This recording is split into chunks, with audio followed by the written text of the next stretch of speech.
देख लो मम्मी जी, आज ये फिर से पी कर आए हैं और मुझसे लड़ रहे हैं। अब तो मम्मी जी इनका रोज का ही काम हो गया, पी के आना।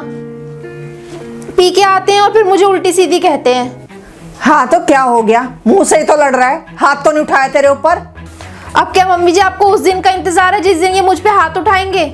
हाँ हाँ सुधर जाएगा, तू तो बस हाथ धो के पीछे पड़ी रहे मेरे बेटे के। हाँ तो मम्मी जी गालियां भी तो मुझे ही देते हैं। पहले तो कभी कभी का होता था, अब तो रोज का ही हो गया इनका पीने का। और मम्मी जी मैं भी आखिर कब तक बर्दाश्त करूंगी ये सब? अरे हो सकता है काम धंधे में हो गया हो कोई झगड़ा वगड़ा, परेशान हो तू भी है ना, पीछे पड़ी रहे उसके। अब जाके ना तो तू भी सो जा चैन से, उसे भी सोने दे। बेफालतू में दिमाग खराब मत किया कर उसका, 24 घंटे पीछे पड़ी रहेगी उसके। पर मम्मी जी आप, मैंने कहा ना जाके सो जा अब।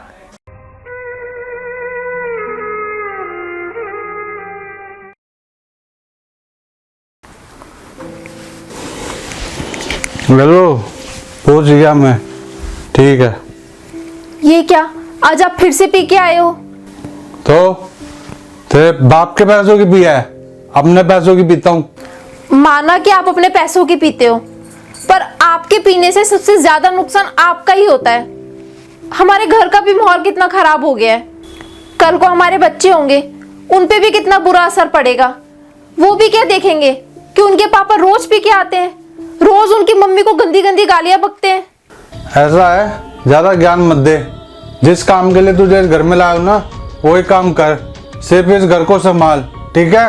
मैं बाहर क्या करता हूँ क्या नहीं करता ना, इसकी जानकारी जानने का तेरा हक नहीं है, ठीक है। देखिए मैं आपसे प्यार से कह रही हूँ, ये पीना छोड़ दीजिए।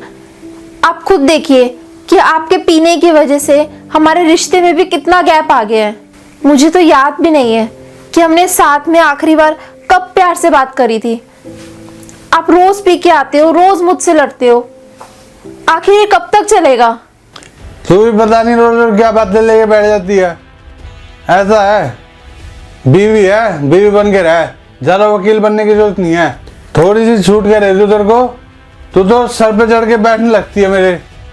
और वैसे भी है ना, सही कहते हैं लोग, बीवी को दबा के रखना चाहिए, नहीं तो इनकी जुबान है ना कैंची की तरह चलती है फिर।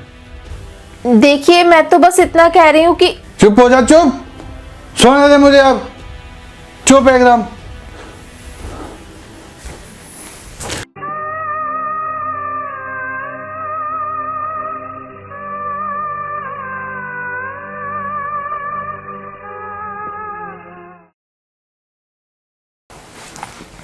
मम्मी जी।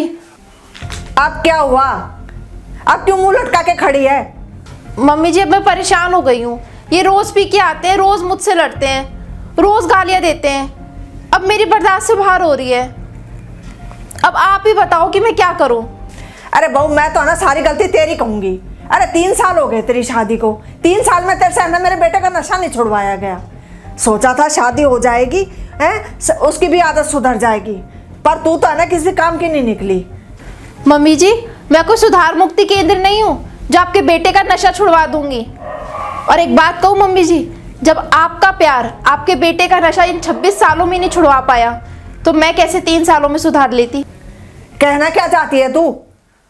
मम्मी जी मैं बस इतना कहना चाहती हूँ कि जब आपको पता था कि आपके बेटे को इतनी बुरी आदत है शराब पीने की, तो आपने इनकी शादी मुझसे कराई ही क्यों? पता है मम्मी जी आप जैसे लोगों की क्या प्रॉब्लम होती है, आप लोग अपने बेटे को सुधारने के चक्कर में अपने बेटों की शादी करा देते हो। आप लोगों को ये लगता है कि बहू आकर आपके बिगड़ेल बेटों को सुधार देगी, पर आप लोग ये क्यों नहीं सोचते कि आप लोग अपने बेटों की शादी करवाने के चक्कर में एक लड़की की पूरी जिंदगी बर्बाद कर देते हो।